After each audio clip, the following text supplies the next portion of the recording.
What's going on, guys? Welcome back to the channel. In today's video, we are going to be back to work on Samcrac's Ferrari 599. We took kind of a little break because we were waiting on a lot of the parts, and now that we have the rear bumper, the passenger side fender, we can basically get everything ready for paint. And today I want to go ahead and put on all the parts that we basically have, and we will also have to do a little bit of fabrication right here. We need to make a new piece right here. As you can see, this one is completely destroyed.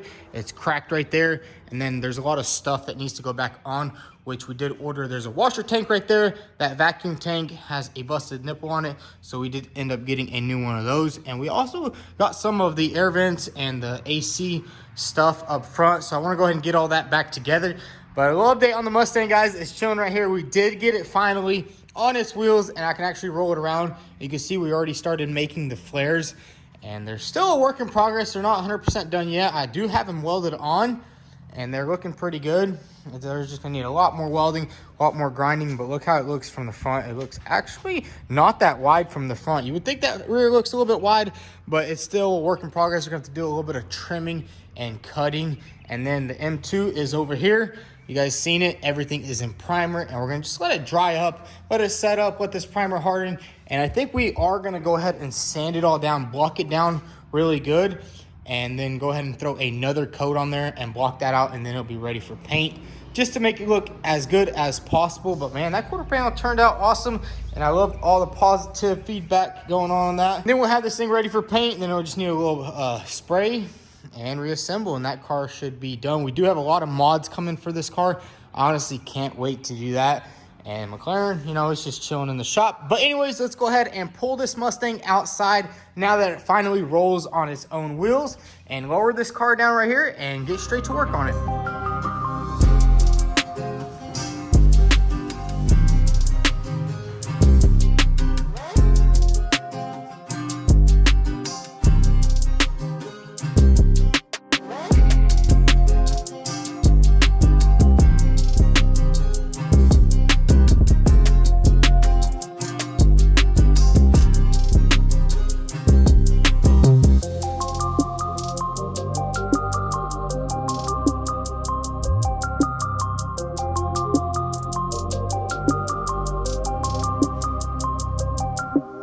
So check it out, we got all the parts laid out on this table, and there is a lot of stuff. And honestly, it might look like a lot, and you might think I don't know where it goes, and that is the truth. I don't know where most of this stuff goes, but honestly, we're gonna have to just slowly piece this thing back together. As you can see, this is the new vacuum tank with the nice little tag right there. We also have a couple of coolers right here, and then the water tank. That water tank actually sits somewhere back here, and it was just absolutely destroyed. But before we get started on working on this Ferrari, today's video is sponsored by Vevor. So as you guys know, here at the shop, we're always trying to make life easier, whether we're using a Vevor air jack to lift cars up in the air or a Vevor portable frame machine to pull out some smash frame damage. I want to show you guys another cool product from Vevor. This is their endoscope camera. Now this thing features a 4.5-inch IPS HD display, so you get them crystal clear images. And it also has the 16-foot lead right here, so you get in all those tight, cramped areas. And one of the coolest thing I think about this endoscope camera is the fact that it has 3 cameras, 2 on the side and 1 in the front, and some powerful LEDs, so you can light up that area and you can see exactly what's going on. So now let's go ahead and put this endoscope camera to use and show you guys how it works, and we'll also diagnose exactly how bad the area under that intake manifold is. As you guys know, some squirrels chewed it all up, and I want to get a better picture of what's going on before we start tearing it all apart. So here's everything that comes in the box. You get this nice 16-foot camera, so you can get in all the nooks and crannies. We have our charger, and then we also have these little hooks right here that will actually bolt onto the end of the camera. So if you need to hang on something inside there, you can easily do it. Now it's super simple to use. You simply turn on the power button right here, and it'll turn on, and then all we gotta do is plug this right here into the back, and bam, we are looking good. And check that out, look at that quality right there. We got some very bright lights. Oh my goodness, that is HD. Now let's go ahead and put it to the test over here on the Ferrari. As you guys know, if you look a little bit, you can kind of see there's some broken wires in there. But this right here is gonna give us a better view of what's actually going on in there. And hopefully we don't find any surprises. So let's go ahead and dive deep into there and see exactly what's going on with these wires, and check out those chew marks right there. And if we go further, we can see there's another wire perfectly ripped right there. So these squirrels went straight to town. They just chewed everything up. And you can see all the hay and everything in there. But man, look how HD everything is. That's crazy. Now I gotta say, this thing is awesome. I wish I had one of these earlier. We can basically just zoom in on everything, especially back here. Look how freaking HD it is. We see there's a little bit of hay right there where the squirrels were going ham. And then we can go further into there. That's crazy. The squirrels just were everywhere. So not only with this endoscope camera, you can look in tight crevices, but you can also take pictures, and it's actually super easy to use. That is the picture button right there. And check out this little HD picture we took right here of the wire that is ripped. And it turns out the damage is pretty bad. I think there's like 5 or 6 wires that are actually ripped underneath that intake manifold. At first I thought it was only one wire, but after getting into it and looking deeper with this beautiful HD endoscope camera from Vevor, we can tell we might have to go ahead and replace that entire harness. So if you guys are looking to get you a Vevor endoscope camera, definitely click the link below. Not only is this thing nice for automotive applications, but pretty much you can use it everywhere in your house, in your shop, anything that involves a tiny little repair and it involves trying to figure something out, trying to diagnose something. This thing will get the job done. And I just want to thank Vevor for sponsoring today's video. Now let's get back to work on the Ferrari. So let's get back to work on the Ferrari. And the first thing we are going to do is we're going to repair this piece right here. Well, not repair, we're actually going to have to build a new one. As you can see, this one is pretty severely destroyed and there's really no way to fix any of the creases. You can see it broke off this piece right here. Let me show you how the other side looks so you get a better picture on what we're going to be doing. And you can see this is the bar that's actually over there. And we're gonna have to basically remanufacture this entire area. This side right here has another bracket that comes up, and this is actually the oil tank, I think, or something like that. I'm not sure what that is. I think that's the, oh, that's the antifreeze right there. But you can see there's a bar that goes all the way across and gets welded onto this beam right here. And our beam is completely broken off, but the good thing is we do have a replacement piece of aluminum. Now this is a 1" by 3" aluminum bar right here, and I couldn't find it anywhere, but my good friend Peter from HTP actually hooked it up, and now this thing is gonna fit up perfectly right there. It's not rounded off like the factory is, but I think we can just smooth it up a little bit and get it looking exactly. And this section right here, probably from the dealer, is probably around $2,000. But the thing is, this car hasn't been in service for quite a long time, so they don't really have these parts available on hand. But I think we can easily build our own. And then this bar right here actually goes on top, just like that right there. I think we will have to straighten it out with a little bit of heat. But the first thing we are going to do is I want to go ahead and remove this bar completely off of this rail right here. The rail is a little bit cracked right there, but we will weld that up. So what I'm gonna do right now is I'm basically gonna cut these welds off right here. Then we can kind of get this piece and start mimicking it onto that one.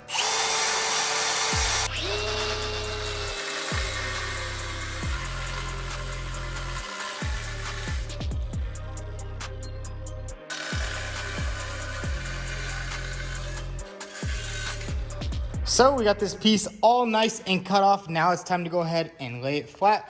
And now we basically have to mimic everything on this piece onto the new piece. So we're gonna have to do 2 rib nuts right here and then 2 rib nuts down there. So it should be pretty straightforward. I don't think it's gonna be too complicated of a part to make. So let's just dive right into it, get this part cut to size, and start drilling some holes for the rib nuts.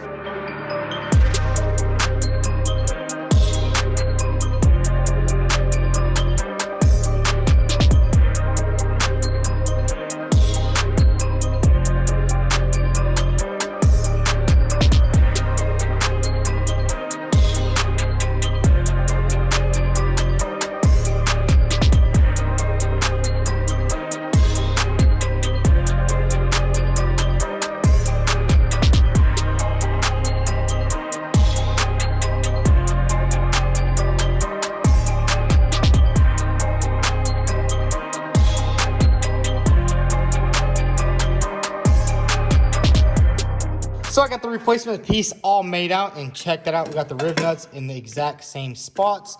You can see right there, everything looks good. Now what we need to do right now is go ahead and straighten out this piece right here. Now this is gonna slide onto these bolts just like that right there. It's gonna slide in there. So let's go ahead and give it some heat and straighten it all out. And we'll also have to straighten this piece out right here because I'm pretty sure it's supposed to be just straight the same way it is over here. You can see this side actually bolts onto the frame, and then the driver's side welds onto the frame, which is a little bit weird. But we're gonna go ahead and try to straighten this out and go ahead and straighten this thing out right here. We're also gonna have to go ahead and clean off all these old welds off this piece right here. And same thing on this piece right there. And right here, a little bit of cleaning. And then a little bit more right there. And then we can go ahead and bust out our HDP welder and get this section welded in and give it a nice coat of paint.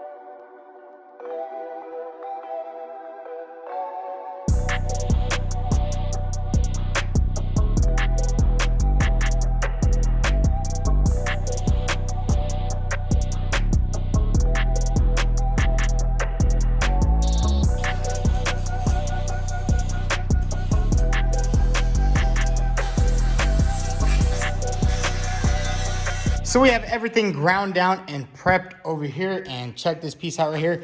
I went ahead and straightened it out, flattened it out, and with a little bit of heat, aluminum becomes really malleable. Now it's time to go ahead and assemble everything. We are using as much as the OEM as we can, but obviously, you know, you can't really fix this right here. That's just absolutely destroyed. So now what I'm gonna do is go ahead and start piecing everything on there and see how everything lines up.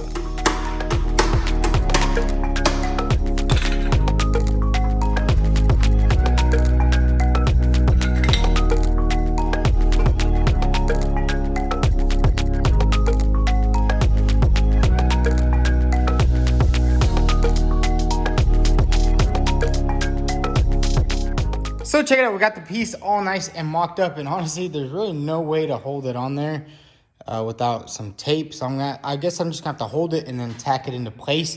But everything seems to be lining up pretty good. You can see that gap right there is exactly the same how it is on the passenger side. You can see there's a nice gap in between there. So I guess that's just how it's gonna be. Everything else looks pretty good. I also went ahead and bolted on the bottom plate. There's 2 bolts right here and then 1 bolt down there. And it's looking pretty good. So what I'm gonna do right now is go ahead and bust out the HTP welder, go ahead and tack it into place, and then we can fully weld it all up. Then we can give this area a nice paint job and start putting everything back together on the car.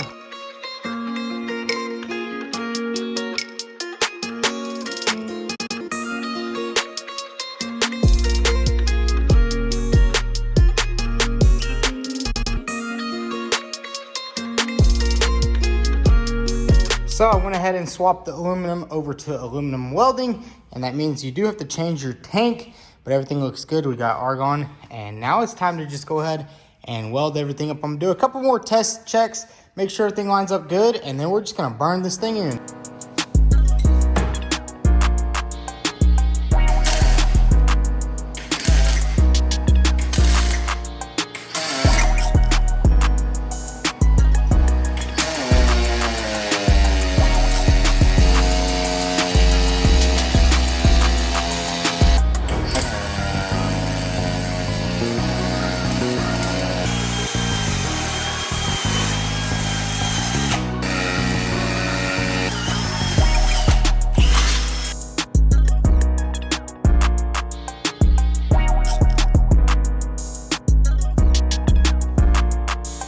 So we got everything nice and welded up. Now it's time to just go ahead and sand everything up and give it a nice fresh coat of black paint, just like we painted everything else in black. We're just gonna spray everything in because we don't want any of this stuff corroding or anything like that. So we're gonna go ahead and move some of this stuff out of the way and prime it in and then paint it.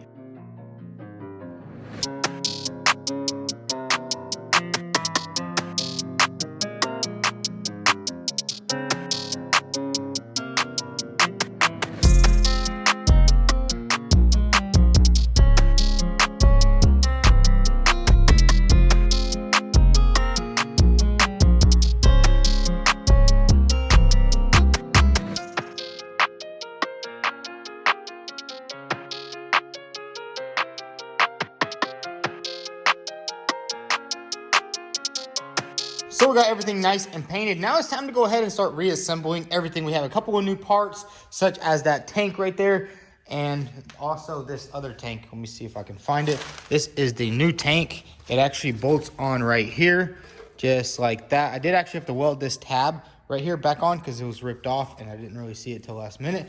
But let's go ahead and just reassemble this entire area. We can go ahead and put the air box and everything back on, and bam, the driver's side will be back together and basically ready for the fender to go back on.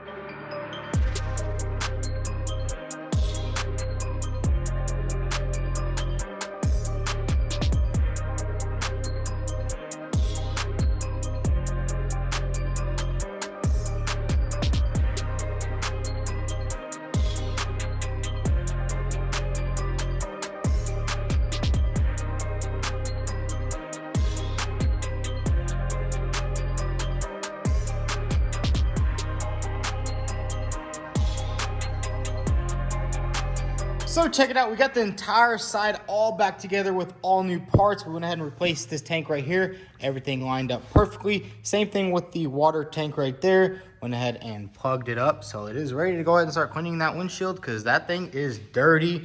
And then I also went ahead and put on this level sensor. And it did turn out that that bracket was actually the wrong one. So I just swapped it from the old bracket. And it looks good. Now we're gonna go ahead and start moving on to the front end. As you can see, the steering rack right here is just absolutely destroyed. You can see there's a crack right there, and I kind of just put it back on the car just so we can move it around and both wheels will just stay straight. So we're gonna go ahead and remove this steering rack, and we're gonna have to start seeing if this steering rack will fit because this is off a little bit newer Ferrari, but it has the same layout everywhere. So let's go ahead and take off the steering rack right here and compare to the two and see if it'll fit. So we got both steering racks off, and now the first thing I'm gonna do is go ahead and swap this piece right here onto here, and then we can go ahead and do a little bit of test fitting and see if it'll line up to this car. Hopefully it does, because this steering rack at Ferrari is $22,000 and we couldn't find one anywhere in the entire world, which is crazy. $22,000 for a steering rack, it just makes no absolute sense. So let's go ahead and try to make this work. Hopefully it does. If it doesn't, we'll be back at square one without a steering rack. But let's see if I can work my magic on this steering rack and make one out of these two.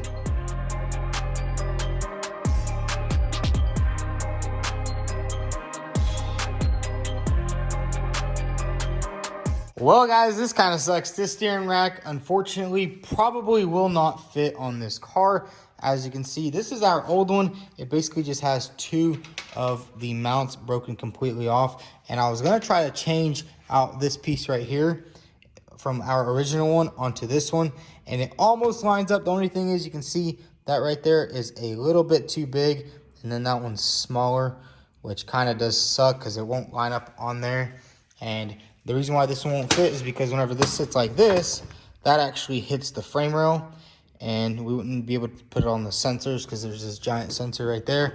But that's kind of unfortunate, and that's just some of the things you have to deal with when working on cars like this, especially like this car right here being an older Ferrari. And the fact that they didn't make much of these cars means that there's not a lot of parts and not a lot of people are driving them. Even like overseas, I can't really find any parts. There's a lot of a different story for the McLaren. Like I was able to get so much parts from overseas, so much parts from the dealer, and they weren't that outrageous. Like, dude, that's crazy. $22,000 for a steering rack is just absolutely absurd. And they probably don't even have it in stock. It's probably on back order for a couple of years. But honestly, the good thing about this car right now is we got all the framework, or all the damaged areas fixed, and now it's just strictly reassembling it all back together. And I guess we're just gonna have to work something out with that steering rack, maybe try to find a different one. You know, sometimes it just happens like that. Sometimes you get stuck on a certain part and you really just gotta power through it and find different solutions. But yeah, I think this thing is gonna be, it's definitely a challenge working on these cars, which I don't really like it. I'd rather be working on my M2, but I really just wanted to knock some stuff out on this car, make a little bit of progress, you know, show you guys exactly what's going on with it, because it's not just sitting here for no reason. We have been waiting on parts, but we do have the rear bumper, which we can start working on, and the passenger side fender, which we can start working on. I think I'm gonna get my brother back out here. He's gonna help me do more of the body work, and then we're gonna try to take this thing to paint. And then the radiator issue, Well, we sent those out to Bell Intercooler, and they are currently building us custom radiator and a custom oil cooler, so that way we can at least try to get this thing started. Then I don't even know what I'm gonna do about them wires.